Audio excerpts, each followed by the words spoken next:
स्वागत है आपका क्वालिटी जीएस क्लासेस में। तो दोस्तों, जैसा कि हमने प्रीवियस जो हमारा पिछला लेक्चर था उसमें हमने बहुत सारा क्वेश्चन जो प्रीवियस ईयर्स का जो पूर्वावलोकन जो पिछले साल का क्वेश्चन था जो 2023 में आपका दरोगा का जो एग्जाम हुआ था उससे रिलेटेड जितने भी संबंधित प्रश्न थे वो सारे प्रश्न को हमने अच्छे से बोल सकते हैं पूरे एवं विस्तार से या संक्षेप में जहाँ जितना जरूरत था उस हिसाब से हमने उसे अच्छे से समझा है और देखा है कि कहाँ कहाँ से प्रश्न पूछे जाते हैं। चाहे वो आपका सामान्य विज्ञान हो, चाहे वो आपका सामान्य अध्ययन हो जिसमें आपको इतिहास, भूगोल, अर्थशास्त्र या आपका समसामयिक विषय हो जो करंट अफेयर्स हो, वो सारा चीज हमने देखा। चाहे वो भारतीय भूगोल के बारे में हो, विश्व का इतिहास हो, विश्व का भूगोल हो, तो ये सारा चीज जो जानकारी थी, ये जो सारा जो प्रश्न था, वो सारे प्रश्न को हमने अच्छे से क्या किया, उसमें प्रैक्टिस किया। अच्छे से हमने क्या किया, उस प्रश्न को समझा। तो उससे क्या होता है, आपको पता चलता है कि क्या क्या आपको पढ़ना है, किस टॉपिक पर, किस विषय पर आपको सबसे ज्यादा क्या करना है, समय देना है, सबसे ज्यादा अध्ययन करना है उस टॉपिक को, उस विषय को सबसे ज्यादा आपको क्या करना है, याद रखना है। तो चलिए, जो हमारा इससे उससे मतलब प्रश्न जो हमने किया, प्रश्न पत्र हमने 2023 का जो सॉल्व किया, उससे पहले जो हमने क्लास लिया था उस क्लास में हमने क्या देखा था, उस क्लास में हमने पूरा पाषाण काल के बारे में देखा था, नव पाषाण, मध्य पाषाण। उसके बाद हमने ताम्र पाषाण के बारे में देखा, कहाँ कहाँ से उपकरण मिले, कौन कौन से जगह कहाँ स्थित है, क्या आज के समय में उसका जो प्रेजेंट लोकेशन, वर्तमान समय में वो जगह कहाँ स्थित है, ये सब सारा जो जानकारी थी, ये सब सारा जो जानकारी है वो हमने वहां पर देखा। तो किसी तरह की कोई अगर परेशानी या कोई दिक्कतें आ रही है तो फिर आप क्या कर सकते हैं, डायरेक्ट कमेंट करके बता सकते हैं। तो उस तरह से हम लोग क्या करेंगे, उस टॉपिक उस विषय पर अच्छे से अध्ययन करेंगे, अच्छे से उस विषय पर फिर से वीडियो आपको बनाया जाएगा। जितना बार आप पूछेंगे उतना बार मैं बताऊंगा, लेकिन आपको क्या करना है, ध्यान रखना है कि समझना है इस पर, क्या करना, थोड़ा सा मतलब बोल सकते हैं कि एक तरह से फोकस रखना है। समझ रहे हैं ना आप? तभी जाकर चीजों को थोड़ा सा गंभीर होना पड़ेगा, विषय को लेकर, एग्जाम को लेकर, तभी जाकर आप क्या होंगे, सफल हो पाएंगे। तो चलिए, आज जो हमारा अगला जो हमारा विषय है, अगला जो हमारा टॉपिक है वो क्या है, हड़प्पा सभ्यता। आप जानते हैं दोस्तों, ये हड़प्पा सभ्यता बहुत ही महत्वपूर्ण विषय, बहुत महत्वपूर्ण आप टॉपिक इसको बोल सकते हैं। तो इसमें हम क्या पढ़ेंगे, यहाँ पर जो हमारा हड़प्पा सभ्यता है इसे हम सिंधु घाटी सभ्यता भी बोलते हैं। क्या बोलते हैं इसे हम? सिंधु घाटी सभ्यता। क्या इसे बोलते हैं यहाँ पर, अगर बात करेंगे यहाँ पर, इसे हम क्या बोलते हैं यहाँ पर, सिंधु घाटी सभ्यता, जिसे आप इंग्लिश में क्या बोल सकते हैं, यहाँ पर इंग्लिश में आप आईवीसी बोल सकते हैं, जिसे इंडस वैली सिविलाइजेशन के नाम से जाना जाता है। तो ये दोस्तों सभ्यता बहुत ही विकसित सभ्यता था। यह सभ्यता बोल सकते हैं तो आज से 5,000 साल पहले आपको देखने को मिलेगा, जो कि इसका जो पूरा समय है वो 2300 ईस्वी पूर्व से मिलेगा। तो ये मतलब कि 5,000 साल से सभ्यता था, लेकिन ये सभ्यता का जो हमें पता चला है, ये पता चला हमें 19वीं शताब्दी से, 18वीं 19वीं शताब्दी में पता चला, जब बहुत सारे अंग्रेज, उस समय जानते हैं भारत क्या था, अंग्रेजों का शासन चल रहा था। तो अंग्रेज ने जब यह रोड बनाना या किसी तरह से बोल सकते हैं कि सड़क निर्माण कर रहा था या रेलवे का निर्माण कर रहा था, उस समय उसने खुदाई किया। खुदाई में उसे किसी तरह का ईंट मिला कहीं से, तब जाकर वो पूरे शहर को खोदा, तो उसे एक पूरा अच्छा सा एक विकसित पूरा सिविलाइजेशन सभ्यता देखने को मिला। तभी से जाकर ये आपको उसी समय आर्कोलॉजिकल सर्वे जो जो बोल सकते हैं डिपार्टमेंट है, वो डिपार्टमेंट का भी शुरुआत हुआ। तो ये सारा मतलब बोल सकते हैं ब्रिटिश का देन था, क्योंकि हम उस सभ्यता को नहीं जानते। ये सभ्यता हमने हाल फिलहाल में जानना शुरू किया जब ब्रिटिश का मतलब राज था भारत पर। तो चलिए, इसका जो तथ्यात्मक जो विवरण है, जो जो तथ्य है, जो फैक्ट है, वो सारा चीज हम लोग यहाँ पर देखेंगे बारी बारी से। और ये आपको याद याद रखना दोस्तों, कौन से 1 से 2 क्वेश्चन आपके हड़प्पा सभ्यता से आता है, चाहे वो कौन सा स्थल है, कहाँ से क्या चीज मिला है, कौन सा पुरातात्विक स्थल मिला है, क्या मतलब कि एविडेंस मिला है, कौन से कहाँ से उपकरण मिला है, ये सारा चीज हम लोग यहाँ पर क्या करेंगे, आज के इस क्लास में अध्ययन करेंगे, इसको डिस्कस करेंगे। तो सबसे पहले अगर बात करें यहाँ पर साधारणतः सिंधु सभ्यता, तो ये आपको ध्यान रखना है, इसको हम 2300 ईसा पूर्व, 2300 बीसी से आपको क्या बोलते हैं, बिफोर क्राइस्ट या ईसा पूर्व बोल सकते हैं आपको। 1700 बीसी तक ये उल्टा चलता है, आप जानते हैं बीसी उल्टा चलता है। एडी नो, आज आप किस में जी रहे, एडी में जी रहे हैं, आफ्टर क्राइस्ट। तो ये हम एडी में जी रहे हैं, तो इसमें क्या होता है, एक क्रम में इंक्रीजिंग ऑर्डर में चलता है, लेकिन जो बीसी है वो डिक्रीजिंग, घटते क्रम की ओर चलता है। ये चीज आपको ध्यान रखना है। तो जो सबसे पहला क्या, हमारा साधारणतः सिंधु सभ्यता अन्य किन नामों से जानी जाती है, तो किस किस नाम से हम जानते हैं? तो सिंधु सभ्यता, सिंधु घाटी की सभ्यता, हड़प्पा सभ्यता और कांस्य युगीन सभ्यता। ये कांस्य किसको बोला जाता है दोस्तों? ये कांस्य जो बोला जाता है ये ब्रॉन्ज को बोला जाता है, समझ रहे हैं ना? ये ब्रॉन्ज आप सभी लोग जानते हैं, ये ब्रॉन्ज को काज बोला जाता है, जो कि कॉपर कॉपर प्लस या टीन से मिलकर बना होता है। किससे बना होता है? कॉपर प्लस, ये एक एलॉय है, ये मिश्र धातु है, एलॉय है, जो कि दो धातु से मिलकर बना था, कॉपर प्लस टीन। ये आपको साइंस में, विज्ञान में इस तरह का सवाल पूछा जाता है, तो ये चीज आपको यहाँ पर ध्यान रखना है। अगला हम देखिए, हड़प्पा संस्कृति की जानकारी का प्रमुख स्रोत क्या है? तो प्रमुख प्रमुख जो स्रोत है हमारा पुरातात्विक उत्खनन है। तो जो हमने उत्खनन किया है, जो हमने खनन करके जो पाया है, जो हमने जितने भी सारे जो सामान बोल सकते हैं, या जितना भी सारा उत्खनन में जो वस्तु हमें मिली है, वही सारा वस्तु से हमें क्या जानकारी मिलता है इस सभ्यता के बारे में। जैसे बहुत सारा वस्तु मिली है, चाहे वो आपका ब्रिक्स हो, बर्न्ट ब्रिक, जैसे ईंट हो, ईंट जो जो पका हुआ ईंट हो, उसके बारे में हमें यहाँ पर पता चलता है। तभी पता चलता है सभ्यता किस तरह का होगा, क्योंकि यहाँ पर जो लिखावट है, जो सील्स में आपको लिखावट जो दिया गया, वो जो लिखावट से हमें आज तक उसे क्या डिसाइफर नहीं किया, डिफाइसर मीन्स क्या होता है, समझा नहीं जा चुका। जो इतिहासकार है, जो जितने भी विद्वान हैं, साइंटिस्ट हैं, स्कॉलर्स हैं, उन्होंने इस चीज को अभी तक क्या नहीं किए हैं, उन्होंने इस चीज को अभी तक समझ नहीं पाए, डिसाइफर नहीं कर पाए। तो इसीलिए सभ्यता का जो जानकारी है, जो जानकारी हमें मिल भी रहा है, वो पुरातात्विक किससे, उत्खनन से मिल रहा है। तो ये चीज आपको यहाँ पर ध्यान रख। सिंधु सभ्यता किस काल से संबंधित है? तो ये आग ऐतिहासिक काल से संबंधित। इसका मतलब क्या होता है दोस्तों? इसका मतलब होता है यहाँ पर प्रोटो हिस्ट्री। हमने देखा प्रागैतिहासिक काल, तो वो क्या था? प्रागैतिहासिक काल आपका था, उसे हम लोग प्री हिस्ट्री बोलते हैं, जिसमें हमें क्या मिला है? कोई भी लिखित सोर्स नहीं मिला, लिखित का जो स्रोत होता है वो नहीं मिला। हमें उसमें पत्थर के उपकरण से, पत्थर का जो ऑब्जेक्ट है या पत्थर का जो उपकरण बनाया गया है, उससे हमें पता चलता है। लेकिन यहाँ पर प्रोटो हिस्ट्री में हमें लिखावट का सोर्स मिला है, लिखित का स्रोत मिला है, लेकिन वो उसे हम अभी तक क्या नहीं किए, अभी तक हम उसे समझ नहीं पाए हैं, इसलिए इसे प्रोटो हिस्ट्री बोला जाता है। ये चीज आपको ध्यान रखना है। इसको क्या बोलते हैं? आद्य ऐतिहासिक काल। अगर सिंधु सभ्यता का क्षेत्रफल कितने लाख वर्ग किलोमीटर का है? तो कितने लाख वर्ग किलोमीटर का? ये 13 लाख वर्ग किलोमीटर का है। कितने लाख? 13 लाख वर्ग किलोमीटर का है।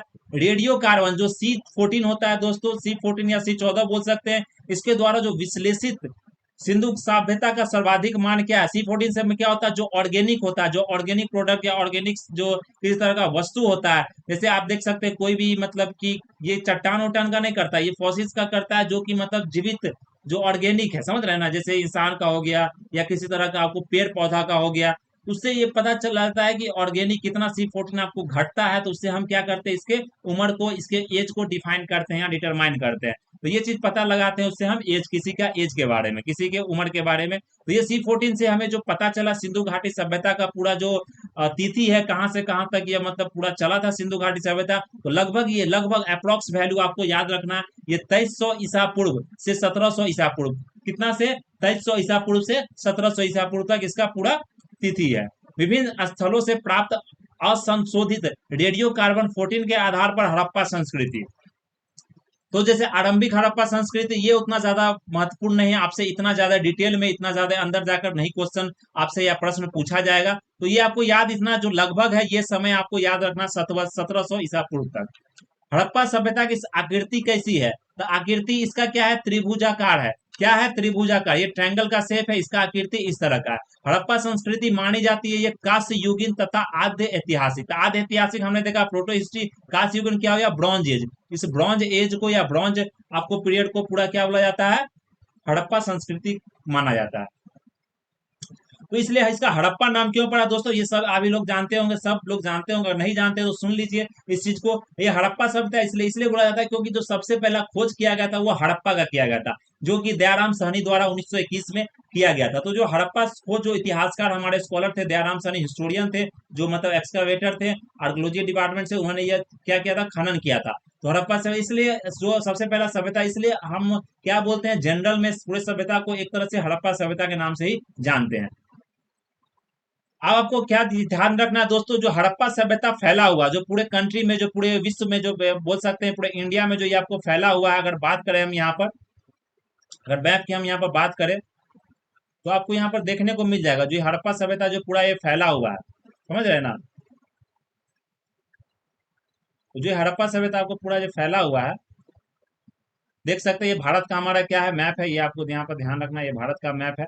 और ये यहाँ पर भी देख सकते हैं, ये क्या आपको पाकिस्तान भी आता है, क्योंकि उस समय जब हड़प्पा सभ्यता था, ये जो कब हुआ, जब पाकिस्तान से हम लोग 1947 को, उससे पहले ये पूरा भारत एक अखंड भारत बोल के नाम से जाना जाता था। यहाँ पर आपको श्रीलंका देखने को मिल जाएगा, तो ये चीज आपको यहाँ पर ध्यान रखना। तो ये जो पूरा भारत में जो हमारा हड़प्पा सभ्यता का जो पूरा फैलाव था, जो पूरा फैला हुआ था, वो कहाँ से कहाँ तक फैला हुआ था आपको ध्यान रखना है।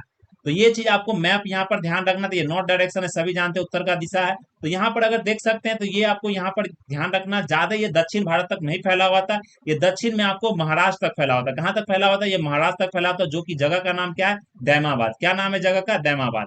फिर अगर उत्तर की बात करें, तो उत्तर में आपको मांडा तक फैला हुआ था। मांडा क्या रखना? मांडा, जो कि जम्मू और कश्मीर में, कहाँ पर है? जम्मू कश्मीर में उत्तर में ये फैला हुआ था, सिंधु सभ्यता का पूरा विस्तार था। ये पूछा जाता है नॉर्दर्न मोस्ट, उत्तरी जो पूरा बोल सकते हैं कि northern most, southern most, eastern most, western most, तो ये आपसे पूछा जाता है सिंधु घाटी का सभ्यता का विस्तार।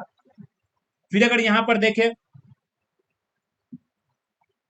जो पूर्व में ये कहाँ तक फैला हुआ था, तो पूर्व में अगर देखें तो आलमगीरपुर तक। कहाँ फैला हुआ था? ये आलमगीरपुर, जो कि यूपी का जगह है, वहां तक। ये मेरठ में है, ये आलमगीरपुर उत्तर प्रदेश में, यहाँ तक फैला हुआ था। फिर अगर हम पश्चिम की ओर जाते हैं, तो पश्चिम में ये सुत गंडोर, सुत गंडोर याद रखना, ये मकरान तट प्रदेश है दोस्तों, सुत गंडोर, यहाँ तक ये आपको फैला हुआ था, जो कि आपको चला जाता कहाँ तक बोल सकते हैं इसे, मान लिया पाकिस्तान की तरफ जा सकते हैं, तो सुत गंडोर वहां तक आपको यह फैला हुआ था। तो ये चीज आपको ध्यान रखना। देख सकते हैं 1600 किलोमीटर, 1400 किलोमीटर, ये पूरा आपको पूरा फैलाव था। ये फैलाव आपको याद रखना, एग्जाम में आपसे परीक्षा में पूछा जा सकता है। फिर अगर देखें कि विभिन्न विद्वानों द्वारा निर्धारित सिंधु सभ्यता की तिथि क्या थी, सिंधु सभ्यता की तिथि की अगर बात करें यहाँ पर, तो ये ज्यादा जानकारी आपके लिए महत्वपूर्ण नहीं है। आपको एक ही तिथि याद रखना, जो हम लोग 2300 से बात किया, 1700 ईस्वी पूर्व, जो कि एक जनरल तिथि है, जो C14 कार्बन के मेथड से उसे निकाला गया है। जॉन मार्शल द्वारा, ये सब सारे स्कॉलर थे, हिस्टोरियन थे, जॉन मार्शल द्वारा कुछ बोला गया, अर्नेस्ट मैके द्वारा, मधो स्वरूप द्वारा, सीजे गैर द्वारा, मार्टिमर व्हीलर द्वारा, फेयर सर्वी द्वारा। तो ये उतना ज्यादा आपके लिए महत्वपूर्ण नहीं है, फिर भी आप इसे देख लीजिएगा। फिर अगर अगला देखें, सैंधव स्थल की खोज एवं नगर नियोजन, किस तरह से, मतलब जो सिंधु घाटी का जो पूरा नगर का जो नियोजन था, जो पूरा अर्बन डेवलपमेंट था, किस तरह से नगर को डेवलप किया जाता था, क्या क्या मतलब चीजें उसमें, क्या क्या आपको संरचनाएं देखने को मिलेगी, किस तरह से शहर को बसाया गया था, वो सारी जानकारी आपको यहाँ पर देखने को मिलेगा, वो आपको ध्यान रखना है। तो हड़प्पा सभ्यता की अगर खोज किस वर्ष की गई थी, ये ध्यान रखना, 1921 में की गई थी। किसके द्वारा की गई थी? यहाँ पर दयाराम सहनी द्वारा। ये किसके द्वारा किया गया था? यहाँ पर दयाराम सहनी द्वारा। ये चीज आपको ध्यान रखना, दयाराम सहनी द्वारा। ये दयाराम सहनी द्वारा यहाँ पर खोज किया गया था 1921 में। मोहनजोदड़ो वे एवं हड़प्पा की पुरातात्विक खोदाई के प्रभारी कौन थे? तो sir John Marshall. Sir John Marshall ने खुदाई पूरा करवाया था, लेकिन अगर देखें मोहनजोदड़ो को, तो R.D. बनर्जी ने क्या किया था? आपको खोज किया था। सिंधु सभ्यता की खोज निकालने में किन भारतीय पुरातत्वविदों का विशेष योगदान रहा है? तो किनका रहा? रखलदास बनर्जी, जिसे R.D. बनर्जी बोलते हैं, रखलदास बनर्जी। ये ध्यान रखना आपको, रखलदास बनर्जी, या इसे आप क्या बोलते हैं? दयाराम सहनी, D.R. सहनी। इस तरह से नाम, कम से कम ये दो नाम, जो भारत के पुरातत्वविदों का विशेष, मतलब जो भारत के स्कॉलर हैं, जो हिस्टोरियन हैं, जो मतलब एक्सकावेटर हैं, इनका आपको इतिहासकार का नाम याद रखना है, इसको भूलना नहीं है। तो रखलदास बनर्जी और दयाराम सहनी। हड़प्पा की विशाल टीलों की ओर सर्वप्रथम किस पुरातत्वविद का ध्यान आकृष्ट हुआ था? किसका होता? चार्ल्स मेसन का होता 1826 में।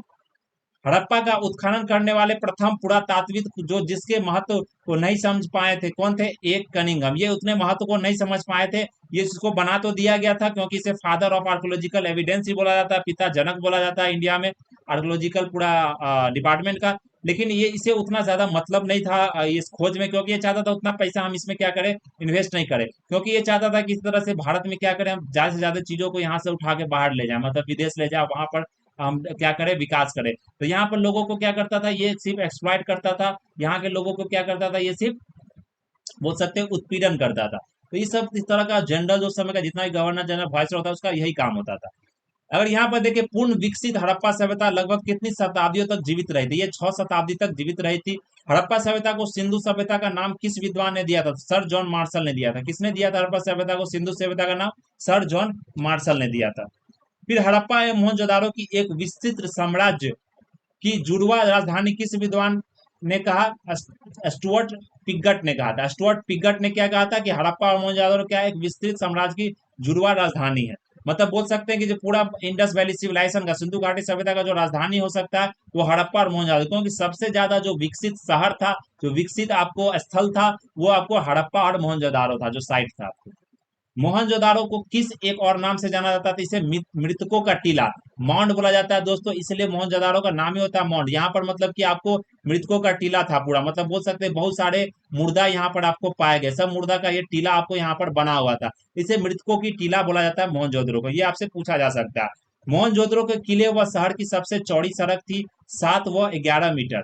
सिंधु सभ्यता की प्रकृति कैसी थी? नगरीय प्रकृति थी, मतलब शहरीकरण था पूरी तरीके से, पूरी तरह से क्या था आपको? शहरी था, अर्बन था। सिंधु सभ्यता को हड़प्पा सभ्यता क्यों कहा जाता है? क्योंकि सबसे पहले खुदाई हड़प्पा नामक स्थान पर हुई थी, इसलिए इसे हड़प्पा सभ्यता हमने बात किया। सिंधु घाटी सभ्यता को आर्यों से पूर्व रखे जाने का सबसे महत्वपूर्ण कारण क्या है?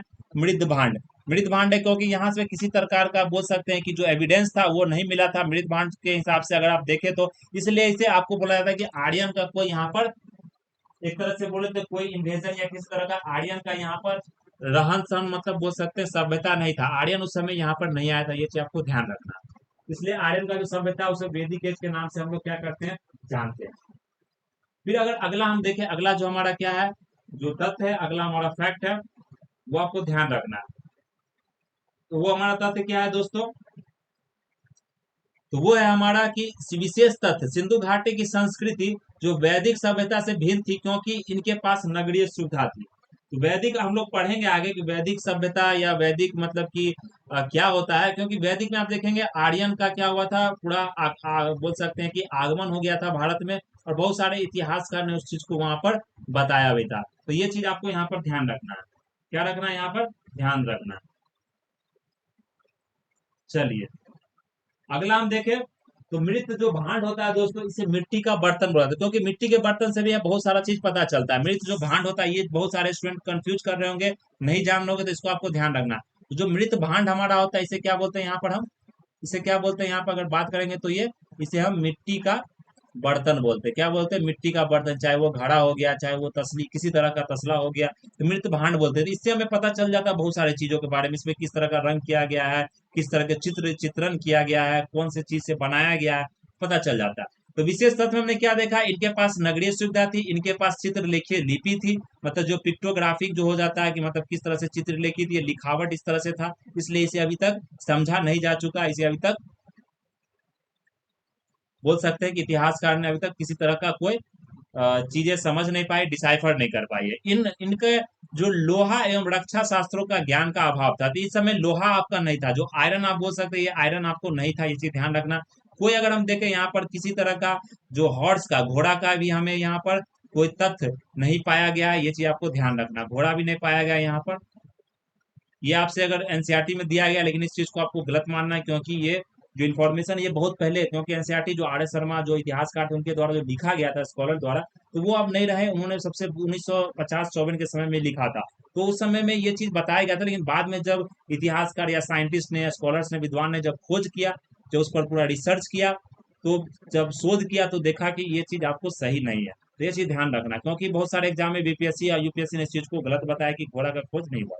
सिंधु सभ्यता के किस स्थल को पतन नगर के नाम से जाना जाता था? लोथल को। लोथल जानते हैं दोस्तों कहाँ पड़े? ये गुजरात में है। देधरी एक प्रवर्ती हड़प्पा पूरा स्थल है पंजाब में। दधेरी कहाँ है? पंजाब में। हड़प्पा सभ्यता की सबसे बड़ा पूरा स्थल कौन सा है? राखीगढ़ी। सबसे बड़ा ये स्थल है दोस्तों हड़प्पा का। राखीगढ़ी कहाँ पर है? हरियाणा में है। हड़प्पा संस्कृति के स्थलों को सर्वाधिक संकेंद्रन किन नदियों के किनारे से प्राप्त हुआ? तो घग्गर एवं हाकरा नदी से, जो कि आपको राजस्थान एरिया में मिलेगा घग्गर, जो कि नदी सूख गया, इसे अभी फिर से पुनर्जीवित करने के सरकार का पहल चल रहा है।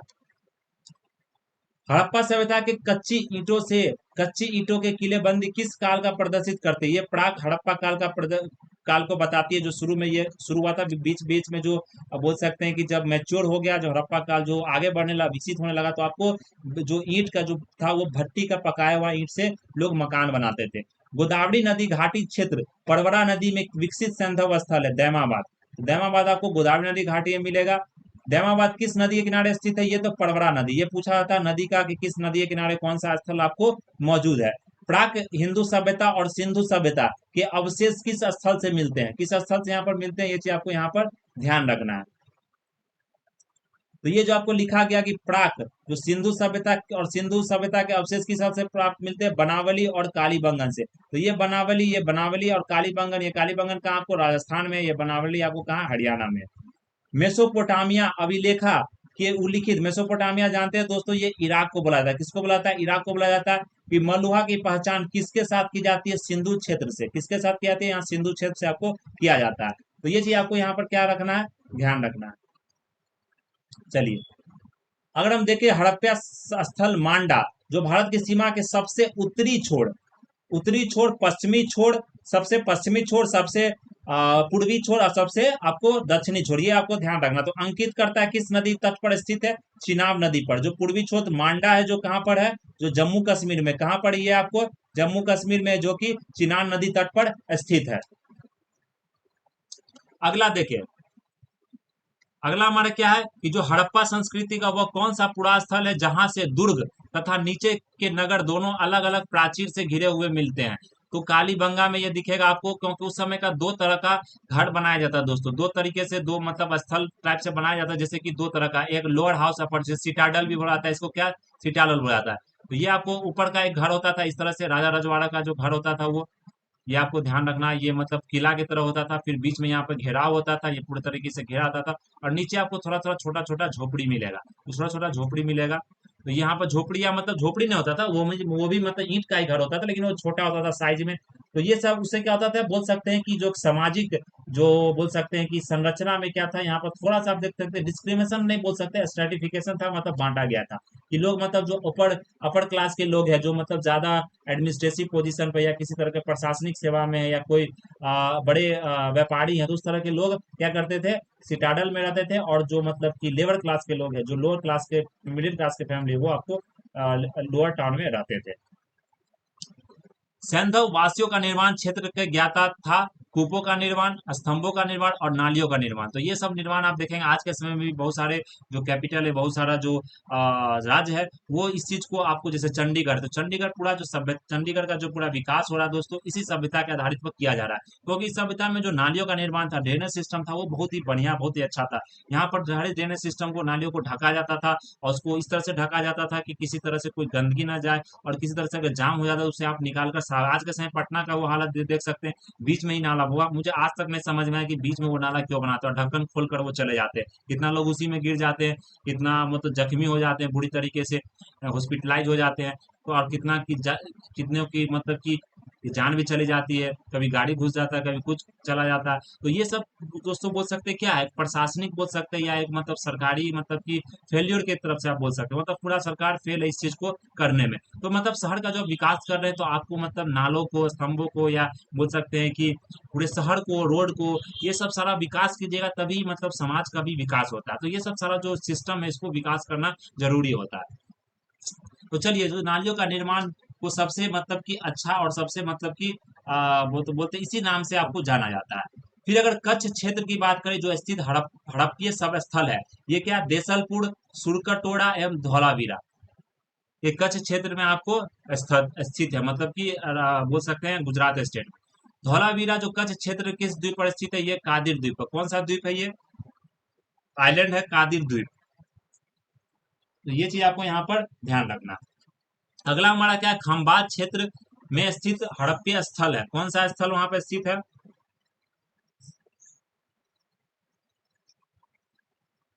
तो कौन सा स्थल स्थित है दोस्तों? तो वो रोजदीप, रंगपुर और लोथल, ये सब जगह आपको स्थित है। फिर अगर स्वतंत्रता के उपरांत भारत में किस राज्य में संदर्भ स्थलों की सबसे अधिक खोज की गई? तो गुजरात से की गई, आप जानते हैं, ये लोथल, रंगपुर, रोजदी, ये धौलावीरा, ये सब कहाँ, सुरकोड़ा, देसालपुर, ये सब कहाँ, सब गुजरात में मिलेगा। वह कौन सा हड़प्पीय पुरा स्थल है जो हिंदू कुश पर्वत श्रृंखला के उत्तर में स्थित है? तो सोतुघई और मुंडी गाग, ये आपको कहाँ पर है? ये संदर्भ स्थलों की, बोल सकते हैं, हिंदू कुश पर्वत श्रृंखला में ऊपर स्थित है। तो ये आपको मेनली अफगानिस्तान की तरफ ये चला जाता है पूरा। बलूचिस्तान की अगर बात करें, पाकिस्तान में जो स्थित है, हड़प्पीय पूरा स्थल है, ये डाबरकोट, स- सात सातका को, सुत गंडोर, ये सब कहाँ स्थित है आपको? बलूचिस्तान में। सैंदव स्थल मोहनजोदारो की सबसे बड़ी इमारत क्या है? विशाल अन्न गार, जो ग्रेट ग्रेनरी जिसको बोला था, जहां पर अनाज को क्या किया जाता है, स्टोर किया जाता है, जहाँ पर अनाज को क्या किया जाता है, रखा जाता है। सिंधु घाटी में स्थित सैंधव सभ्यता के स्थल कौन से हैं, मोहनजोदड़ो, चान्हो और कोटदीजी। तो ये सब जो देख सकते हैं, कोटदीजी, चान्हो, ये कहाँ, ये पाकिस्तान में है। मोहनजोदारो भी आपको कहाँ, पाकिस्तान में। उत्तर प्रदेश में सिंधु सभ्यता से प्राप्त स्थल कौन कौन सा स्थल है, आलमगीरपुर, सोथी, हुल्लास, जो कि सहारनपुर में है। हड़प्पा सभ्यता के स्थलों से प्राप्त ईंटों का अनुपात क्या है, यह ध्यान रखना, 1:2:1, 1:2:4, ये अनुपात में आपको ध्यान रखना, एग्जाम में पूछा जाता है। किस प्रारंभिक हड़प्पाई स्थल से दुर्गीकरण के साक्ष्य प्राप्त हुए हैं, तो ये कोटदीजी से प्राप्त हुआ, जो कि आपका पाकिस्तान में है। हड़प्पा शहरों का उत्तर से दक्षिण की ओर भौगोलिक अनुक्रम क्या है, हड़प्पा, कालीबंगन, मोहनजोदारो, लोथल। तो ये जानते हैं, हड़प्पा आपको पाकिस्तान में है, कालीबंगन राजस्थान में है, मोहनजोदारो भी पाकिस्तान में, और लोथल आपका कहाँ, ये गुजरात में। तो ये सब जगह का जो स्थल है, जो आज कहाँ के समय किस स्थल, किस राज्य में, किस देश में यह स्थित है, वो चीज आपसे पूछा जाता है, उसे आपको ध्यान रखना है। तो आ रही है जानकारी आपको समझ में, यहाँ पर जो हम यहाँ पर डिस्कस कर रहे हैं वो चीज आपको समझ में आ रही है। चलिए आगे की तरफ बढ़ते हैं यहाँ पर। तो ये सब हमारा जो जानकारी है समझ में आ रही है। फिर अगला हमारा क्या है, झंकूर संस्कृति का। तो झंकूर संस्कृति का जो संबंध है, किस सैंधव स्थल से स्थापित किया जाता है, किस सैंधव स्थल से आपको स्थापित किया जाता है, जो आपको यह झंकूर संस्कृति, झूकर संस्कृति, ये चानुदारो से, चानुदारो भी कहाँ है दोस्तों, ये पाकिस्तान में।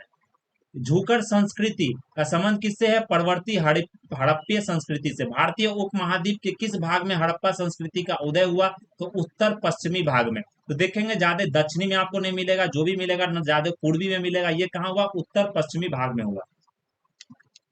फिर अगला हमारा देखे विशेष तथ्य, कुछ कुछ विशेष तथ्य आपको यहाँ पर क्या करना है, याद रखना है, कुछ कुछ विशेष तथ्य आपको क्या करना है, यहाँ पर ध्यान रखना है। तो हमारा क्या है विशेष तथ्य जो यहाँ पर बताया गया है आपको, सैंधव सभ्यता के नगरों का विशेषता, नगरों की जो विशेषता थी, नगर योजना ग्रिड विन्यास पर आधारित थी, सड़कें एक दूसरे के समकोण पर काटती थी, मतलब 90 डिग्री पर सड़क एक दूसरे को काटती थी। एक ग्रिड के अनुसार शहर था यहाँ पर। हड़प्पा, बनावली व चनुदारों के नगरों की योजना में ग्रिड विन्यास दिखाई पड़ता, तो ये ग्रिड के तरह शहर को बसाया गया था। यहाँ पर जो सड़क में जो सड़क के किनारे जो मकान हुआ करता था, उसका जो खिड़की देखे तो नीचे का ग्राउंड फ्लोर में किसी तरह का खिड़की नहीं होता था, जो अपर फ्लोर में जो खिड़की भी या गेट भी होता था, वो रोड के सामने भाग से नहीं खुलता था, वो पीछे में खुलता था, आगे से नहीं। क्यों, इससे क्या पता चलता, वो प्राइवेसी को क्या करते थे, ज्यादा महत्व देते थे, क्योंकि उनको प्राइवेसी, और प्लस क्या होता है कि शोरगुल या किसी तरह का आप बोल सकते हैं जो गर्दा या धूल जो, उससे वो बचे रहते हैं। आज के समय देखते हैं आप गेट खोलते हैं रोड पर पहुंच जाते हैं, तो देखते हैं कितना गर्दा पूरा पूरा मकान में भर जाता है जो रोड के सामने, और पूरा शोरगुल, आवाज इतना ज्यादा आता है कि आप क्या होते हैं, सही से सो भी नहीं पाते हैं। तो न सही से क्या करते हैं, अध्ययन कर पाते हैं, ना आप सही से कुछ चीज का ये पढ़ाई कर पाते हैं। तो वो सारा चीज मतलब कि उस समय लोग कितना ज्यादा जागरूक थे, कितना ज्यादा विकसित थे, विकासशील, विकासशील बोल सकते हैं, एक शहर था, एक मतलब पूरा सभ्यता था, इसलिए इसे एक सबसे विकासशील और सबसे विकसित सभ्यता पूरे दुनिया में बोला जाता है। पाकिस्तान के चोलिस्तान के रेगिस्तान में सरस्वती नदी के शुष्क तल पर बड़ी संख्या में सैंधव स्थल को खोजने वाला विद्वान कौन था, मोहम्मद रफीक मुगल। सैन्य सभ्यता के सबसे पूर्वी स्थल आलमगीरपुर का उत्खनन कार्य किस विद्वान ने किया था, यज्ञदत्त शर्मा ने, 1950 में। हड़प्पा सभ्यता की पूर्वी सीमा थी आलमगीरपुर, उत्तर प्रदेश। कौन था, आलमगीरपुर, उत्तर प्रदेश। सैंधव स्थल आलमगीरपुर, मेरठ और उत्तर प्रदेश। कहाँ, मेरठ और उत्तर प्रदेश। किस नदी के किनारे स्थित है, ये हिंडन नदी के किनारे क्या है, स्थित है। कहाँ पर स्थित है, ये हिंडन नदी के किनारे यह स्थित है। ये चीज आपको यहाँ पर ध्यान रखना है, बाएं तट पर स्थित है सैंधव।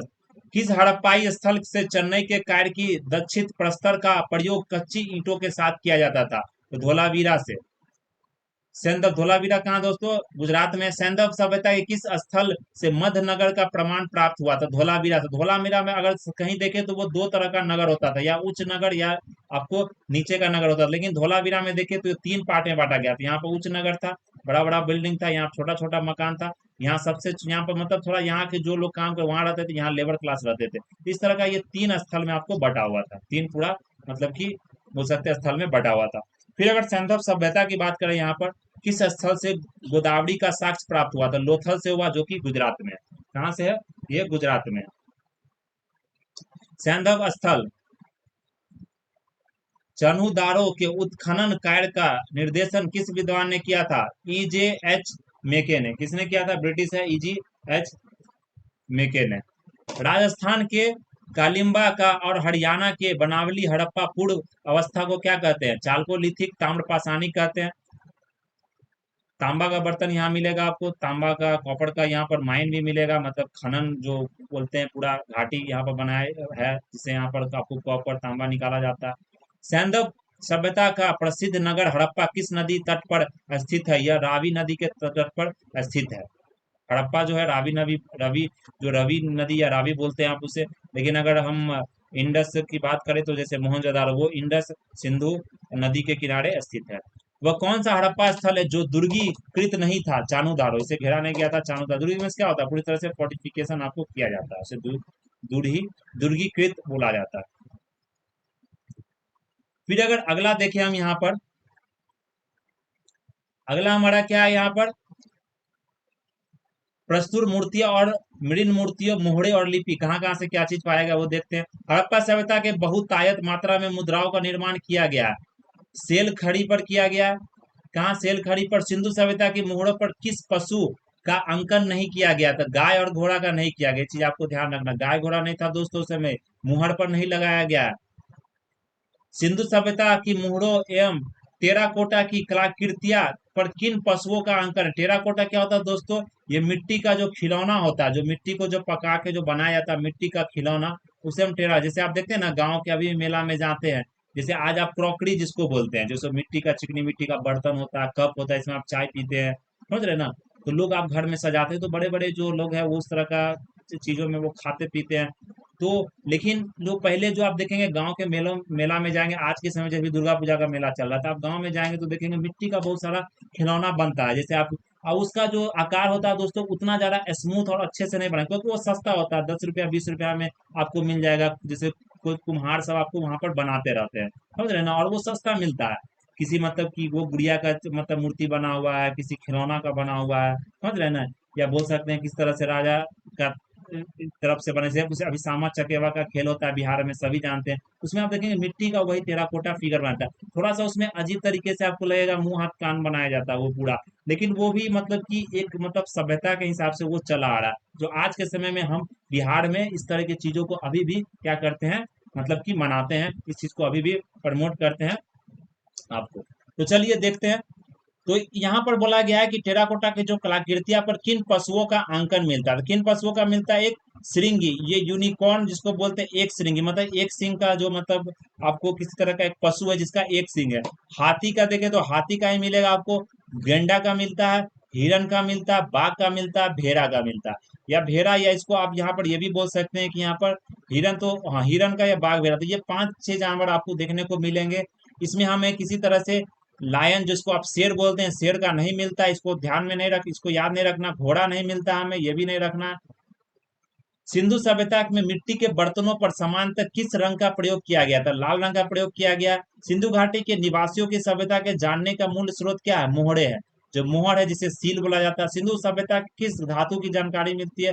तांबा को, उसे ब्रॉन्ज एज भी बोला जाता है। तांबा का मतलब जानकारी हमें मिलता है क्योंकि तांबा से जैसे ब्रॉन्ज डांसिंग गर्ल का जो पूरा मूर्ति है वो मूर्ति बनाया गया है।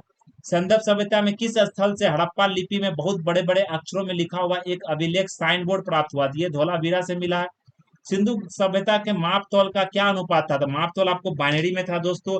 ये दो दो का क्या है? मल्टीपल है, दो दो का गुणन है, 1 गुने 2, 2 गुने 4, 8 नहीं 2 गुने 4, 8 गुने 2, 16 दुने 32, बीच में 4 छूट गया होगा। 1 2 4 8 16 32 64। फिर दशमलव पद्धति पर देखें तो 16 64, ये 4 गुना आपको, फिर ये 64 पंचे, फिर 16 आपको यहाँ देख सकते हैं दुगुना है, फिर ये 2 गुना है। तो ये चीज आपको यहाँ पर ध्यान रखना है। हिंदू सभ्यता की कौन सा स्थल मोहरों का निर्माण का प्रमुख केंद्र था? ये चाणूदारो था। ये चीज आपको यहाँ पर ध्यान रखना होगा। अगला हम देखें सिंधु सभ्यता के स्थल मोहनजोदड़ो से प्राप्त मुहर पर किन पशुओं के चित्र उत्कीर्ण थे? तो ब्याग का, बाघ का, आपको गेंडा का, भैंसा का, हाथी का, और हमारा यहाँ पर हिरन का भी था, हिरन पर भी था। ये चीज ध्यान रखना। सिंधु सभ्यता के सामान्य घरेलू बर्तन किससे बने होते थे? मिट्टी के अच्छी तरह पकाए हुए चित्रात्मक बर्तन, मिट्टी को पकाकर बनाया जाता था, भट्टी पर पका के बनाया जाता था। परवर्ती हड़प्पा हड़प्पा काल के में पुरा सामग्रियों के साथ चित्रित धूसर पात्र परंपरा के अवशेष प्राप्त हुए हैं। परंपरा के क्या हुए हैं? अवशेष प्राप्त हुए हैं। ये कहाँ से प्राप्त हुए हैं? ये भगवानपुरा से प्राप्त हुए हैं। कहाँ से प्राप्त हुए हैं? ये भगवानपुरा से प्राप्त हुए हैं। तो ये चीज आपको ध्यान रखना। सिंधु सभ्यता की लिपि की जानकारी प्राप्त होती है। सिंधु सभ्यता के लिपि की जानकारी प्राप्त होती है मोहरों से। किस संदर्भ स्थल से मिट्टी का प्राचीन कालीन 274 मोहरे उत्खनन से प्राप्त हुई है? गनेड़ी वाल से हुई है। किस संदर्भ स्थल से ताम्र रथ का साक्ष्य प्राप्त हुआ है? दैमाबाद से, जो तांबा का यहाँ पर बना गया है। अगर देखें यहाँ पर हड़प्पा संस्कृति में किस प्रकार की मोहरे सर्वाधिक प्रचलित थी? तो चौकोर, वर्गाकार, मतलब चौड़ा चौड़ा था, आयताकार था, ये आपको ध्यान रखना। किस संदर्भ स्थल में पक्की मिट्टी से पैमाना का साक्ष्य प्राप्त हुआ? कालीबंगा, जो कि राजस्थान में है। हड़प्पा सभ्यता में पक्की मिट्टी की मूर्तियों का निर्माण किस विधि द्वारा किया जाता था? चिकोटी पद्धति से किया था। चिकोटी पद्धति से किया जाता था। भारतीय टेराकोटा क्यों प्रसिद्ध है? क्योंकि यहाँ पर क्या होता है, जन समान की भारतीय संस्कृति एवं जीवन के बारे में महत्वपूर्ण सामग्री प्रदान करती है। मतलब इसके जीवन के बारे में बता दी, किस तरह के लोग उस समय पहनावा करते थे, क्या खाते थे, क्या वो उपजाते थे, मतलब किस तरह का वो खान पीन रखते थे, क्या पहनते थे, ये सारी जानकारी हमें प्राप्त होती है। सैंधव स्थलों से प्राप्त मुद्राओं के में सर्वाधिक प्रचलित मुद्रा कौन थी? एक श्रृंगी, यूनिकॉर्न जिसको बोलते हैं। सैंधव लिपि के प्राचीनतम नमूना का साक्ष्य कब प्राप्त हुआ? 1853 में प्राप्त हुआ। हड़प्पा लिपि की खोज किस वर्ष हुई? 1853 में हुई। हड़प्पाई लिपि कैसी थी? ये चित्रात्मक थी, जिसको पिक्टोग्राफिकल बोलते हैं। हड़प्पा चित्रलेख लिपि में कुल कितने अक्षर समूहों की जानकारी मिलती है? तो 250 से 400 तक मिलती है। मुहर के अतिरिक्त हड़प्पन लिपि के नमूने प्राप्त हुए हैं मृत भांडों से, जो कि मिट्टी के बर्तन होता है, वहां से प्राप्त हुए हैं। सिंधु लिपि को बाएं से दाएं पढ़ने तथा उसे तमिल भाषा में परिवर्तित करने वाले विद्वान कौन थे? रेवरेंड हैरम थे। और ये बाएं से दाएं जो लिखा गया है उसे हम लोग बॉस्ट्रो फेडॉन बोलते हैं। मनके बनाने वाली कार्यशाला किस हड़प्पन स्थल पर पाई गई है? बनावली और लोथल से पाई गई है। हड़प्पा वासियों द्वारा निर्मित मृण मूर्तियों के विषय थे खिलौने, पुर्जा, प्रीत, पशु, मानव आकृतियां। फिर उस समय का आर्थिक और धार्मिक जीवन देखे, किस तरह से लोग, आर्थिक स्थिति क्या था, आर्थिक किस तरह से लोग कमाते थे, खाते थे, क्या उनका धार्मिक जीवन, क्या वो पूजा करते थे, उस समय वो मंदिर मंदिर पूजा होता था, मंदिर बना हुआ था, वो लोग मूर्ति पूजन करते थे कि नहीं करते थे, वो सारा जानकारी हम इस अध्याय में, इस बोल सकते हैं कि तथ्य में हम लोग देखेंगे। तो भारत में मूर्ति पूजन का आरंभ कब से हुआ था? तो ये पूर्व आर्य सैंधव सभ्यता से हुआ था। लेकिन वो मूर्ति भगवान का नहीं, उस समय मूर्ति वो जो नेचुरल गॉड्स है, जैसे कि हमारे मातृत्व, जो बोल सकते हैं मदर गॉडेस का पूजा करते थे, किसी तरह का जो नेचुरल गॉडेस होते थे, नेचुरल गॉड होते थे, जो प्राकृतिक जो भगवान होते थे, उनका वो पूजा करते थे। सिंधु सभ्यता में लोग विश्वास करते थे मातृ देवी पर, इसे मदर गॉडेस बोला जाता है। सिंधु सभ्यता में लोग पूजा करते थे पशुपति की, जिसे पशुपति नाथ जी भी बोला जाता है, जो कि बोला जाता है भगवान शिव का सबसे पहला जो आकृति, जो सबसे पहला जो लोग पूजा करते थे, वो सिंधु घाटी सभ्यता के लोग करते थे, जो कि एक सिंह के तरह पूरा एक मेडिटेशन स्टेज में वो बनाया गया है। वो सिर के तरफ बनाया गया, इसमें 5 पशु भी आपको देखने को मिलेंगे। सिंधु सभ्यता के लोगों के लिए डोल, कुबड़ वाले बैल का क्या महत्व था? पवित्र पशु के रूप में उन्हें लोग उसे पूजते थे। स्वास्तिक प्रतीक का प्राचीन, आज भी देखते हैं कुबड़ वाले बैल को हम पूजते हैं। कुबड़ वाले जो बैल होते हैं या गाय होते हैं, उनको हम पूजते हैं। आज भी यह कल्चर, यह सभ्यता चल रहा है। स्वास्तिक प्रतीक का प्राचीनतम साक्ष्य कहाँ से मिलता है? हड़प्पा का। जो स्वास्तिक आप आजकल जो हिंदू धर्म में लोग मकानों पर लोग स्वास्तिक पूजा पाठ में जो लोग उपयोग करते हैं, पूजा पाठ में जो लोग चित्रण करते हैं, वो स्वास्तिक का जो प्रतीक था, जो आज भी हम लोग सभ्यता में, आज भी हम लोग अपने जो पूरा संस्कृति में उसको मानते हैं, वो कहाँ से साक्ष्य मिला था? वो हड़प्पा काल से मिला था। अगला देखिए, सिंधु सभ्यता के समाज में किस पशु को शक्ति का प्रतीक माना गया है? तो वृषभ को माना गया है, वृषभ को माना गया है। सिंधु सभ्यता के किस स्थल से प्रसिद्ध पुरोहित की आकृति प्राप्त हुई है? तो मोहनजोदाड़ो से हुई है। पुरोहित कौन हो गए? पंडित, जिसका मोहनजोदाड़ो से ये पूरा अच्छे तरीके से दाढ़ी सेविंग करके वो पूरा मूर्ति मिला है हमें, जो कि स्टोन का मिला है।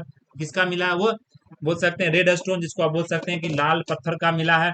किस हड़प्पे स्थल से प्रसिद्ध योगी का मूर्ति प्राप्त हुआ, ये भी मोहनजोदाड़ो से हुआ। हड़प्पे संस्कृति में पूजा होती थी आद्य रूप शिव की, मातृ देवी की और पीपल के पेड़ का, जो आज के समय में भी हम पीपल का पेड़ का क्या करते हैं, पूजा करते हैं। क्योंकि यह पेड़ है दोस्तों, यह पेड़ में बताया जाता है कि चौबीसों घंटा आपको ऑक्सीजन प्रदान करती है, चौबीसों घंटा आपकी रक्षा करती है। और यह पेड़ आपको जो जितना भी कार्बन जो उत्सर्जन होता है, वो सबसे ज्यादा कार्बन को उत्सर्जन को सोखने में यह पेड़ मदद करती है। तो सबसे अच्छा पेड़ माना जाता है पीपल के, और बहुत ज्यादा बड़ा होता है। इसका जो पूरा समय देखे तो ये 1000 साल 2000 साल तक पूरा जीवित रहती है। तो ये चीज आपको यहाँ पर ध्यान रखना है।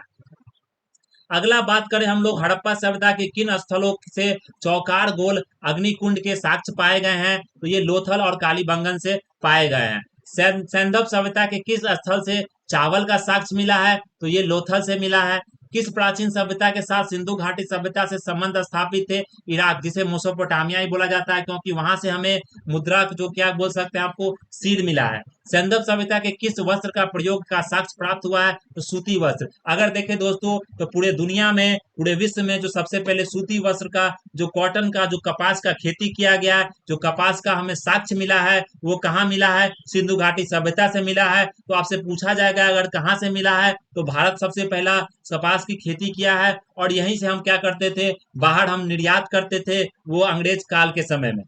सैंधव व्यापारिक केंद्रों से मोसोपोटामिया के साथ व्यापार किस मध्यस्थ बंदरगाह से होता है, ये दिलमुन, बहरीन, मेलुहा, मगन, वहां से हम क्या करते थे, व्यापार करते थे। भारत में रेशम उपयोग का प्राचीनतम साक्ष्य किस पुरा स्थल से प्राप्त हुआ है, नेवासा से हुआ है। किस प्रकार के समाज में मातृ देवी का अवधारणा प्रचलित थी, तो कृषि समाज में। हड़प्पा सभ्यता के लोग के लिए प्रमुख आयात करने वाली वस्तु कौन थी, तो धातु तथा कीमती नग। उत्तर पूर्व अफगानिस्तान स्थित हड़प्पा स्थल को व्यापारिक बंदरगाह के लिए जाना जाता था, सोतरगई। ये सोतरगई याद रखना अफगानिस्तान में, जहां पर ये बंदरगाह था, जहां से हम क्या करते थे, हमारा जो पूरा व्यापारिक जो था व्यापार करते थे। सैंधव स्थल बालाकोट एवं लोथल किस उद्योग के लिए जाने जाते हैं, सीप उद्योग के लिए। मग्न का निर्माण व मोहर निर्माण के लिए प्रसिद्ध सैंधव स्थल स्थल कौन है, चनुदारो है। क्या है, चनुदारो है, जो कि पाकिस्तान में आपको मौजूद है। हड़प्पा कालीन लोगों को किन फलों का ज्ञान था, तो तरबूज वो लोग खाते थे, खजूर खाते थे, नींबू और अनार खाते थे। तो ये सब फल उनको ज्ञान था, ये फल वो सेवन करते थे। कौन सी विशेषता सिंधु सभ्यता को विश्व की अन्य समकालीन सभ्यताओं से विशिष्ट बनाती है, तो वो नगरीय जीवन। क्योंकि जो हमारा मेसोपोटामिया, इराक का देख लें, चाहे रोमन का देख ले, वो सब नगरीय जीवन नहीं था दोस्तों। जो हमारा सभ्यता था वो नगरीय जीवन था। वो क्या था, एक अर्बन सेटलमेंट था, अर्बन सिविलाइजेशन था, शहरीकरण था। किस वस्तु का निर्यात मेलुहा से होता था, जिसकी पहचान हड़प्पा संस्कृति के रूप में की जाती थी, तो काली लकड़ी, हाथी का दांत और सोना। हड़प्पा संस्कृति में किस स्थल से फारस की खाड़ी, जो कि आपको फारस की खाड़ी की मुद्रा उत्खनन से प्राप्त हुई है, तो लोथल से प्राप्त हुई है, जो कि आपको कहाँ पर है, ये गुजरात में है। तो ये चीज आपको यहाँ पर ध्यान रखना है। तो फारस की खाड़ी आपको याद रखना है, एग्जाम में पूछा भी गया था फारस के खाड़ी के बारे में।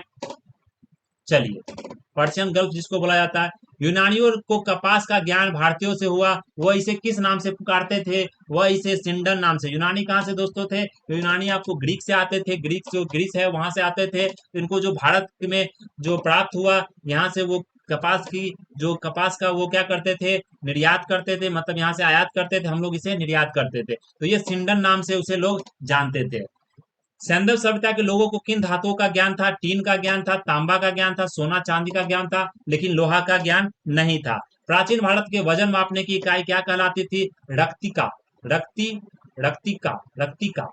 हड़प्पा सभ्यता में लाजवर्द मणि का आयात कहाँ से किया जाता था, बदखसा, अफगानिस्तान से। सिंधु सभ्यता के लोगों का व्यापारिक संबंध था ईरान से, अफगानिस्तान से, राजस्थान से। विशेष तथ्य की अगर बात करें दोस्तों, जो आपके लिए बहुत ही महत्वपूर्ण है, हड़प्पा सभ्यता की विशेषता थी व्यापार। हड़प्पा की अर्थव्यवस्था एक प्रमुख भाग था।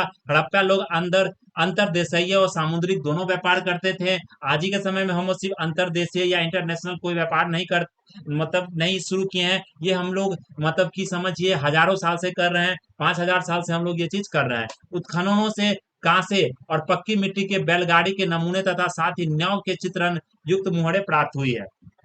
हड़प्पा सभ्यता ने मानव जाति के लिए जो दो अस्थायी उपहार प्रदान किए थे, वे गेहूं और कपास की खेती थी। हड़प्पा सभ्यता में लोग जानकारी थी ढोकल ढेंकली की, कुआं और कुएं कुएं और पुल्ली, कुएं पर जो पुल्ली लगा के जो पानी खींचा जाता था उसकी जानकारी हड़प्पा के लोगों को थी। चलिए अगला देखिए सावधान विधियां। तो ये जो दोस्तों जानकारी है आपको पूरा हड़प्पा सभ्यता, मैं सोच रहा हूँ कि आपसे इसे क्या करूं, यहाँ पर कंप्लीट कर दूं तो क्या होगा, खत्म हो जाएगा तो फिर एक क्लास में आपका एक सभ्यता हो जाएगा, तो फिर अगला हम वैदिक सभ्यता देखेंगे। तो यहाँ देखिए सावधान विधियां। तो सिंधु घाटी सभ्यता में अंत्येष्टि प्रथा कैसी थी, मृत पात्रा के साथ शरीर का विस्तार समाधान, तो मतलब मृत जो लोग थे उसके साथ तो मतलब बहुत सारा सामान भी रखा जाता था, लोग अगले जन्म में, अगले विश्व, अगले मतलब कि जो बोल सकते हैं कि ब्रह्मांड में, या बोल सकते हैं अगले जन्म में लोग विश्वास करते थे। लोग को अलग दुनिया में विश्वास होता था कि लोग मरने के बाद वो दुनिया में जाते हैं, स्वर्ग या नरक, तो उस समय से विश्वास आज भी चल रहा है। फिर सावधान ने सिद्ध किया कि हड़प्पा के लोगों के एक सामान्य दफनाने की पद्धति थी, जमीन में गड़े हुए मुर्दों को सिर हमेशा उत्तर दिशा की ओर होता था। मुर्दों को दफनाने समय आमतौर पर चीजों का इस्तेमाल करते थे। किस संदर्भ स्थल से द्विस्वी संस्कार डबल बरियल मिला है, मतलब दो कंकाल एक ही साथ मिला है, वो लोथल से मिला है। यहाँ से तीन कंकाल आपको एक ही साथ क्या किया गया था, आपको वहां पर दफनाया गया था। कालीबंगन से एक युगल समाधिकरण प्राप्त हुआ, राखी गढ़ी से हमें दो युगल मिला। किस हड़प्पाई स्थल मानव सावधान से साक्ष्य प्राप्त हुए हैं, सनौली से। सावधान एच किस संस्कृति का द्योतक है, प्रवर्ती हड़प्पा संस्कृति का। तो हड़प्पा स्थल से हमें क्या मिला, ताबूत सावधान, सनौली से विस्तारित संयुक्त कलश, तो कलश में भी लोग मतलब कि मुर्दों को गाड़ कर रखते थे, दफनाते थे। सिंधु सभ्यता के प्राप्त महत्वपूर्ण साक्ष्य, हड़प्पा स्थल से कुल कितने धान्य कोष पाए गए, छह छह की दो पंक्ति। भारत में चांदी की उपलब्धता के प्राचीनतम साक्ष्य हमको हड़प्पा संस्कृति से मिलती है।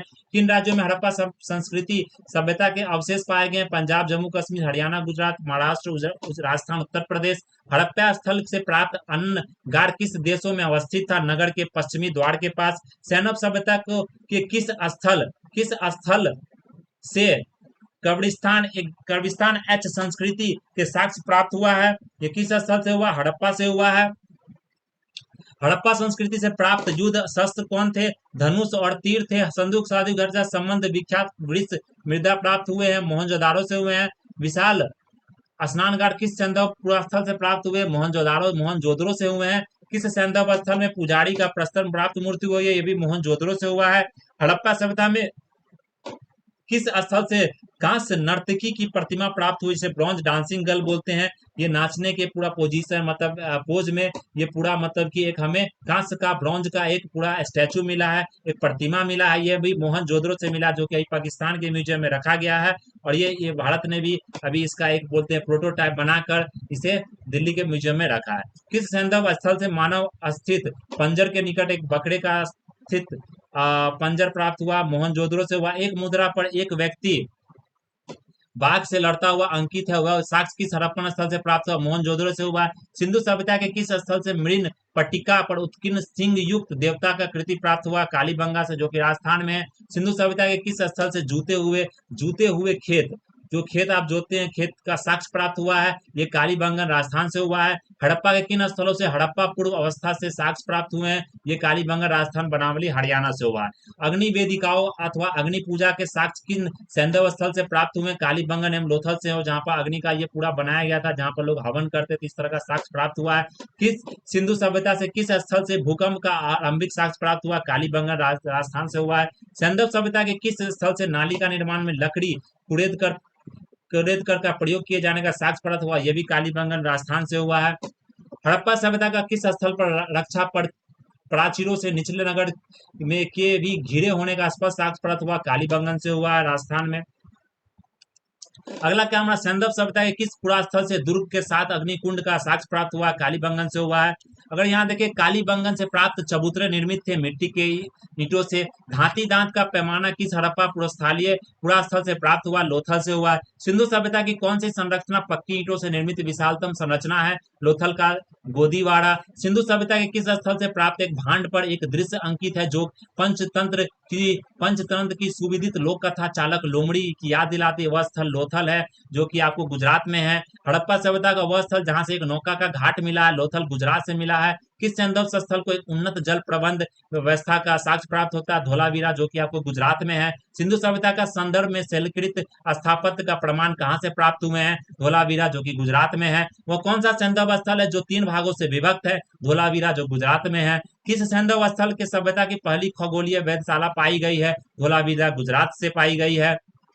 हड़प्पा संस्कृति के किन पुरा स्थलों से जल समाधान संसाधन के क्षेत्र में तकनीकी कौशल का साक्ष्य प्राप्त हुआ है? धोलावीरा एंड मोहनजोदारो से हुआ है, जो कि धोलावीरा कहाँ है दोस्तों? गुजरात में। मोहनजोदारो कहाँ है आपको? मोहनजोदड़ो पाकिस्तान में है। सिंधु सभ्यता के कौन सी महत्वपूर्ण चीजें पाई गई है? अन्नागार, जो कि आपको जहां पर अन्न को, जहां पर बोल सकते हैं अन्न को रखा जाता था, स्टोर किया जाता था। दमो दोमन भवन, स्नानगार। हड़प्पा कालीन किस स्थल से चांदी के मुकुट का साक्ष्य प्राप्त हुआ? कुनार, हरियाणा से। किस सैंदव घाटी में उच्च की हड्डी, ऊंट की हड्डी का अवशेष प्राप्त हुआ? मोहनजोदड़ो, हड़प्पा, कालीबंगा, सुरकोट दा से प्राप्त हुआ है। सिंधु सभ्यता के लोग मनोरंजन के लिए प्रयोग क्या क्या करते थे? वो पांसे का खेल खेलते थे, नृत्य नाचते थे, शिकार करते थे, पशुओं की लड़ाई करते थे। किस हड़प्पा कालीन स्थल के टेराकोटा का हल प्राप्त हुआ है? बनावली से हुआ है। मिट्टी का बर्तन, मिट्टी का मतलब कि हमें टेराकोटा मिट्टी का जो हल प्राप्त हुआ, जो लोग पता चलता है उस समय लोग हल का प्रयोग करते, लेकिन वो हल लकड़ी का बना होता था, वो समय लोहा का खोज नहीं हुआ था। चलिए अगला देखें हम। प्रारंभिक हड़प्पाई पुरस्थल जहां से दुर्गीकरण के साक्ष्य प्राप्त हुए हैं?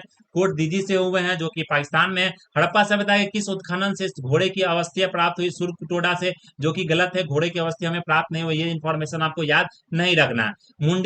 मुंडी का हड़प्पीय स्थल का साक्ष्य कहां से प्राप्त हुआ? अफगानिस्तान से। सैंदव सभ्यता के धातुओं का आयात देखते हैं तो शंख, सोना, ये सब हम लोग कहाँ से प्राप्त करते थे? कच्छ, फारस की खाड़ी से, कर्नाटक से, अफगानिस्तान से। तो ये सब आपको यहाँ पर ध्यान रखना है। फिर तांबा हम लोग खेतरी, राजस्थान, बलूचिस्तान से प्राप्त करते थे। फिरोजा, Iran, Afghanistan, Turkmenia. Tin, Afghanistan, Iran. लाजवर्द, बदखसा, अफगानिस्तान। शिलाजीत, हिमालय पर्वतीय क्षेत्र से हमें मिलता है। फिर अगर देखें गोमेद, गुजरात, मध्य प्रदेश से। चांदी आपको राजस्थान की जावड़ एवं अजमेर की खानों से। अफगानिस्तान एवं ईरान से। जो सैंदव सभ्यता के अंत के संदर्भ में विद्वानों का मत देखे तो आर्यों का आक्रमण R P Chandra, Gordon Childe, Mortimer, Wheeler एवं स्टुअर्ट पिगट जो खोज किए थे, इतिहासकार, विनाश का कारण उन्होंने बताया था। फिर किन्होंने, बहुत सारे लोगों ने बताया कि जलवायु परिवर्तन के कारण क्या हुआ कि सिंधु घाटी सभ्यता विनाश हो गया। इसका किसने बताया था? आलमनाथ घोष, आरएल स्टाइन ने। भूतात्विक परिवर्तन जो एएमआर साहनी या आरएल राइकस, जॉर्ज एफ देवल्स, एचडी लम्ब्रिक ने बताया था। महामारी बताया था कि बीमारी हो गया था, लोग मर गए थे, सिंधु घाटी सभ्यता का पतन हो गया था। के यू आर कैनेडी ने बताया था। एम दिमेत्रियव ने क्या बताया था कि अदृश्य गाज, कुछ तरह का नेचुरल, कोई बोल सकते हैं कि प्राकृतिक आपदा हो गया था और लोग यहाँ क्या क्या हुए थे, प्राकृतिक आपदा के कारण लोग बर्बाद हो गए थे, सिंधु घाटी सभ्यता खत्म हो गया था, लोग मर गए थे। कि सिंधु घाटी के नदी का प्रवाह का क्या होता, परिवर्तन हो गया, नदी का कोर्स से चेंज हो गया, नदी अपना दिशा बदल दी। तो ये नहीं हो सकता, क्योंकि अगर नदी दिशा दोस्तों तो बदलेगी तो पूरा चेंज हो जाएगा ना, समझ रहे हैं? एक नदी दिशा बदलने से क्या होता है कि सभ्यता खत्म नहीं होता है। तो ये सब चीज था, आपको क्रमशः शुष्कीकरण बोला जाता है कि धीरे धीरे सभ्यता चेंज होते गया। तो ये सब सारी चीज आपको ध्यान रखना है। बहुत सारे लोगों ने यहाँ बोला, सिंधु घाट सभ्यता के जो निर्माता विद्वान ने बोला कि डॉक्टर लक्ष्मण स्वरूप बोले रामचंद्र, संस्थापक ऐड ने किया था, गार्डन चाइल्ड ने बोलते सुमेरियन था, राखलदास बनर्जी बोलते द्रविड़ था। तो ये चीज आपको ध्यान रखना। हड़प्पा सभ्यता साक्ष्य मापने की पद्धति क्या थी? जाली प्रकार की खनन पद्धति, आरईएम व्हीलर ने बताया था। स्तर विन्यास की रेडियो कार्बन पृथक, ये एफडब्ल्यू लीवी ने। त्रिआयामी मापन पद्धति, प्रिंट रिवर्स ने। तो ये सब चीज आपको यहाँ पर ध्यान रखना। तो हमारे लिए जो इंपॉर्टेंट है, जो महत्वपूर्ण है, वो देखते हैं। फिर अगर ये देखें, ये आपके लिए महत्वपूर्ण है, मोहनजोदारो। ये कहाँ पर? सिंधु नदी किनारे मौजूद है, स्थल यह नदी तट पर स्थित है। हड़प्पा रावी नदी के किनारे है। कालीबंगन, घाघर, रोपड़, सतलज, आलमगीरपुर, हिंडन, मांडा आपको चेनाब, दहमाबाद, परवरा, बनावली, घाघर, लोथल आपको भोगवा, भगवानपुर, सरस्वती, ये सब पूछा जाता है। इसको आपको रट लेना है। रंगपुर, भादर या मादर या सतकू, यहाँ देख सकते हैं सुतक गोंडोर, ये दशक है। ये चीज आपको यहाँ पर ध्यान रखना है। ये सब जो हमारा महत्वपूर्ण जानकारी था, वो सारी जानकारी हमने यहाँ पर देख लिया। फिर अगर यहाँ पर देखें तो कुछ कुछ इन्फॉर्मेशन ये भी आप यहाँ पर ध्यान रख सकते हैं। जैसे कि मतलब हड़प्पा सभ्यता का प्रमुख स्थल है, तो हमने देख लिया ना, हड़प्पा को किसने खोजा था? जो पंजाब प्रांत में दयाराम सन 1921 में खोजा गया था। मोहनजोदारो को रखलदास बनर्जी 1922 में खोजा था। चानूदारो की अगर बात करें यहाँ पर, तो चानूदारो आपको सिंध प्रांत पाकिस्तान में है। ये मजूमदार, नन्ही गोपाल मजूमदार 1931 में खोजा गया था। कोट दीजिए सिंधु, सिंध प्रांत पाकिस्तान में है, फजल अहमद खान ने खोजा था। आलम मुराद देखे तो सिंध प्रांत पाकिस्तान में, बालाकोट भी आपको पाकिस्तान में, बालाकोट स्ट्राइक हुआ था, आप जानते हैं। बलूचिस्तान सूत गंडोर देखे यही पाकिस्तान में, आर एन स्टाइन ने खोजा था। फिर अगर सोत का को देखे सादिक कोड भी बोला जाता बलूचिस्तान में है, पाकिस्तान में। डेल्स ने खोजा था। डाबर कोट देखे तो उत्तर बलूचिस्तान में है। नौसारो देखे बलूचिस्तान में, सोतुर घई देखे अफगानिस्तान में। अलादीनो देखे तो ये फेयर सर्विस ने, ये भी पाकिस्तान में है। फिर अगर यहाँ बहुत सारा देखते हैं, भगत राव देखे, पादरी देखे गुजरात में, रोजरी देखे देवसरपुर कच्छ में, सुरका टोडा गुजरात में, सुर्ख टोडा देखे। फिर सुर्ख टोडा से और सूत गंडोर से आपको ध्यान रखना, सुर्ख टोडा आपको गुजरात में है। फिर अगर यहाँ पर लोथल देखे तो गुजरात में, रंगपुर आपको गुजरात में, माधव स्वरूप एवं रघुनाथ राव ने। सनौली देखे तो डीवी शर्मा बागपत जो कि आपको उत्तर प्रदेश में, माड़ी देखे मुजफ्फरनगर उत्तर प्रदेश में, हुलास देखे सहारनपुर उत्तर प्रदेश में, आलमगीरपुर मेरठ में, बलाथल राजस्थान में। तो ये सब जैसे हो गया मीताथल हरियाणा में, बालू हरियाणा में, बनावली हरियाणा में, कुनाल हरियाणा में। तो ये सब चीज आपको यहाँ पर ध्यान रखना है। रापर पंजाब में, मांडा जम्मू कश्मीर।